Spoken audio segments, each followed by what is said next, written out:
Aleluia, glorificado e exaltado seja o nome de nosso Senhor e Salvador Jesus Cristo. Que maravilha darmos continuidade à nossa grande série, a incrível história de Bartimeu. O que você está achando desta nossa história? É claro, uma história bíblica, mas que Deus tem nos dado através do seu Santo Espírito a oportunidade de meditarmos com profundidade nesse texto.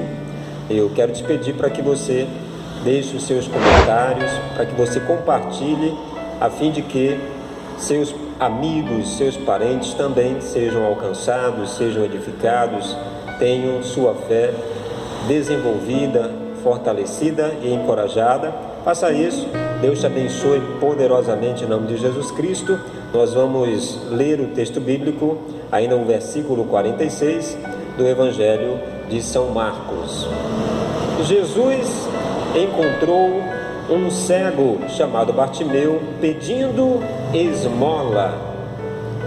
Vamos orar e agradecer a Deus. Pai, muito obrigado por esse momento precioso que temos de estarmos novamente nos dedicando ao aprendizado da Tua Palavra para a nossa fé se tornar cada vez mais uma fé aperfeiçoada. Senhor, guia os nossos passos através de uma vida no Espírito Santo. Nós queremos ter dependência de Ti para alcançarmos muitas vitórias, em o nome de Jesus Cristo, para a glória de Deus Pai. Amém e graças a Deus. Vamos retomar um pouquinho a página anterior. Bartimeu desejava, depois que passou a crer, viver mais que uma metade. Há quem queira chegar no fim, que é obviamente a vida eterna, né? Mas não queira viver a vida inteira, né? Então, há quem queira alcançar o céu, ter um lugar garantido no céu. Nós costumamos chamar céu, estamos falando de salvação, de vida eterna em Cristo Jesus, mas não quer viver uma vida diária, uma vida com Deus aqui na terra.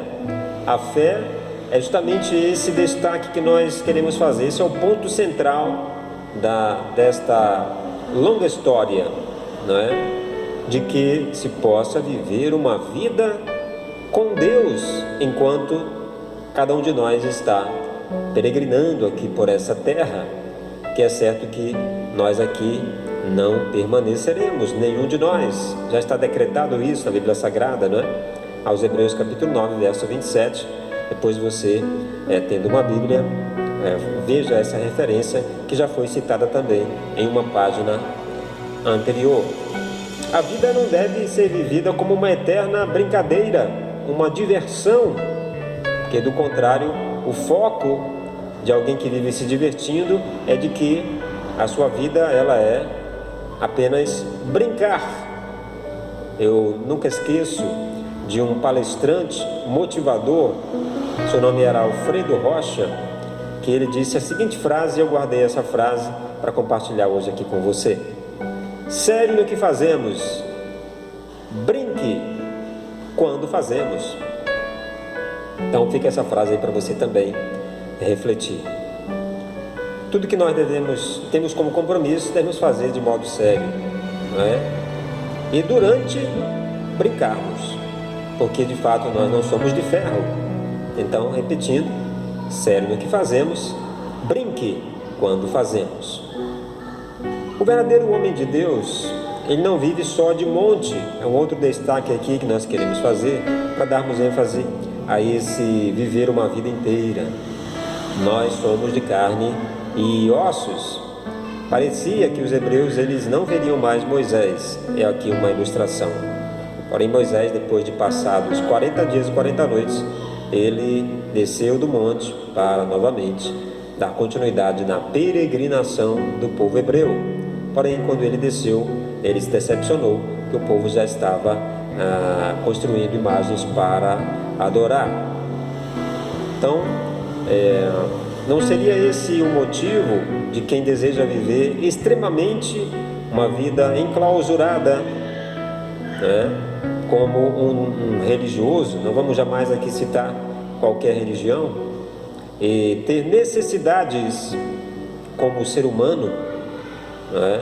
Necessidades afetivas. Então fica para nossa reflexão.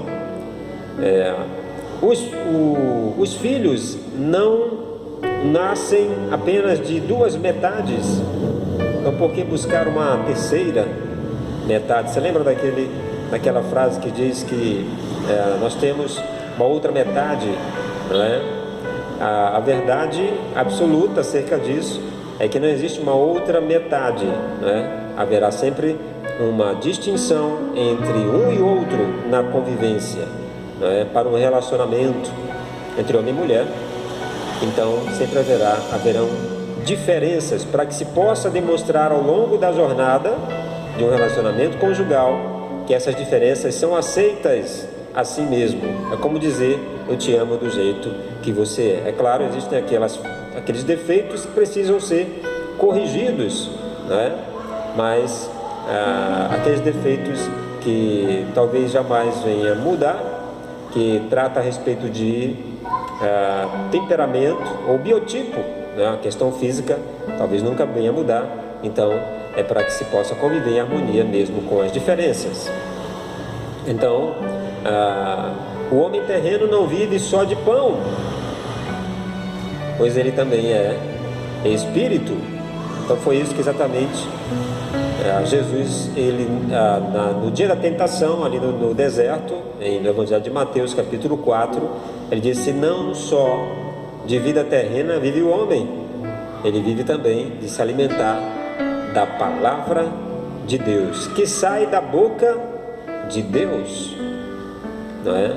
Então Jesus é a própria palavra viva que procedeu da boca de Deus, porque tudo que Deus diz se cumpre nesse sentido na vida de Jesus.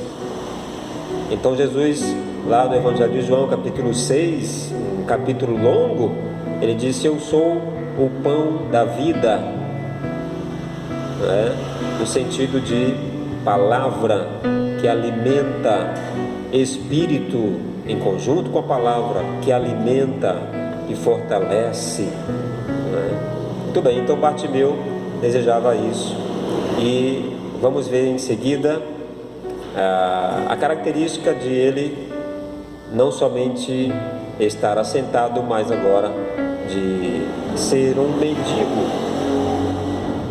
Bartimeu, o cego e o mendigo. Bartimeu era um mendigo, ele era carente das riquezas pertencentes ao reino de Deus. Ele não tinha comunhão, que significa relacionamento, intimidade, né? Ele não tinha paz interior, não tinha vida abundante. Ele tinha necessidade de que essas áreas vazias fossem preenchidas, né? Então não basta ter fé, disse o apóstolo Tiago, é preciso exercitá-la, é preciso praticar, é preciso viver de fé em fé, como disse o apóstolo São Paulo aos Romanos, capítulo 1, o versículo 17. Adão passou a sentir-se um mendigo. Um outro exemplo para nós entendermos: quando ele estava nu e faminto, depois que comeu daquele fruto, ao desobedecer a Deus. Então, no começo, Deus disse para Adão e Eva, né? Frutificai e multiplicai-vos, sujeitai a terra e dominai-a. Então era para exatamente o homem fazer esta via de dar, de oferecer, de compartilhar, porque ele tinha de tudo, das virtudes do Criador em si. Ele tinha uma delas, que é a eternidade. Então tinha vida abundante. Por causa da desobediência, então veja, Adão e Eva, eles se tornaram vazios e passaram agora a ter necessidade, não é? Então, para nós pararmos um minutinho e meditarmos nisso. Agora eu vou fazer aqui uma citação que eu nunca, talvez, teria esse entendimento, mas aprendi com o pastor Eurípides Mendes, da missão Jocum, não é? Ele certa vez disse que o homem se curva diante de uma planta, a cana-de-açúcar, não é? Enfim, o levedo, tudo isso e outros vêm da vegetação, e o homem, ele se dobra, ele se curva para buscar uma satisfação, não é? Então você já havia parado para pensar nisso? Ele procura encher o seu vazio e não consegue. Semelhantemente é com o nosso alimento. Agora, falando de um alimento saudável, né? O alimento que vem à nossa mesa não nos satisfaz. Por que não nos satisfaz? Porque daqui a 8 horas, daqui a 24 horas, nós vamos precisar novamente nos alimentarmos. Geralmente, nós brasileiros temos o hábito de nos alimentarmos 5 vezes, não é? O café da manhã, o almoço, o jantar e os lanches de intervalo. Esse é o costume, pelo menos nós aqui na nossa região, não é? Há quem tenha outros hábitos, mas isto não nos preenche. Pode estar construindo a nossa musculatura, fortalecendo nossos ossos, o nosso organismo, regulando todos os nossos aparelhos e sistemas que pertencem ao nosso corpo, não é? Como são as frutas, os legumes, as verduras, não é? Que regulam o nosso ser, nosso corpo, os carboidratos que nos dão vigor, nos dão energia, as proteínas que constroem a nossa musculatura, não é? Mas tudo isso não nos satisfaz. Nós temos que estar voltando à fonte, a nos alimentarmos, não é? Diariamente, para que nós possamos entender o segredo. Então aqui vai um segredo. Nós temos necessidade de sermos satisfeitos, e Cristo é esse alimento que nos satisfaz, de maneira que nós venhamos a estar tão cheios, tão completos, tão plenos, tão abundantes, que nós tenhamos a possibilidade e a condição de alimentar os outros. Quer um texto bíblico? Vou citar o texto bíblico da água viva. Quando, lá no Evangelho de João, capítulo 4, a mulher samaritana, ela tem um encontro no poço de Jacó com o Messias. Ele diz para ela: mulher, se beberes dessa água, tornarás a ter sede. Isso mesmo. Mas se beberes da água que eu te der, rios de água viva fluirão do teu interior. Ou seja, você terá uma vida plena, perfeita, abundante, nesse sentido, uma vida com Deus, uma vida que vai desejar compartilhar, repartir, uma vida que vai se prolongar, que vai saltar até chegar na eternidade, que é exatamente a presença de Deus para viver para todo sempre. Então, uma vida que vai te fazer ir além. Você não vai desejar interromper a sua vida, tirar a própria vida.